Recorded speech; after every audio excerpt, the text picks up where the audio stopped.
আসসালামু আলাইকুম। আবৃত্তি করছি আমাদের গায়ের তরুণ লেখক কবি সোহরাব হোসেনের কাব্যগ্রন্থ এক টুকরো কাগজ হতে আমার পছন্দের কবিতা সুতরাং তুমি অসহায়।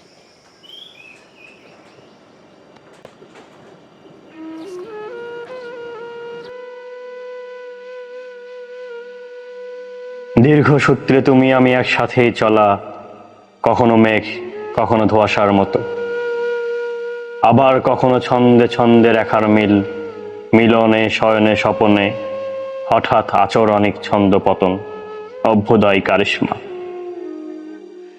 কথা হলো একতরফা প্রেমের কারিগর হয়েও আজ আমি চিহ্নিত অণুর ন্যায় পরমাণু, হারিয়ে যেতে বসেছে সব রকম মৌলিকতা। বাস্তবতা বড়ই করুণ ও অসহায়, কিন্তু কিছু সংকেত ভাবনার আকাশে বিরাট সন্ধিহান, সন্ধিহান পরিচয় ঘৃণার সামিল, মনে করে দিলেই অদ্ভুত দর্শন, অবশেষে ব্যাপক পরিমাণ সম্মানহানি।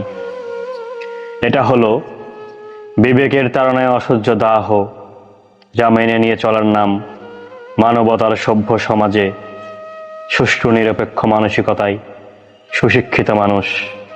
আজ আমি উন্মাদ, শিক্ষিত পাগল, ভালোবাসার সামাজিক পরিবেশনে বড্ড বেমানান। পরিণতির পরিবর্তনের ছোঁয়ায় বেশ যুবতপু।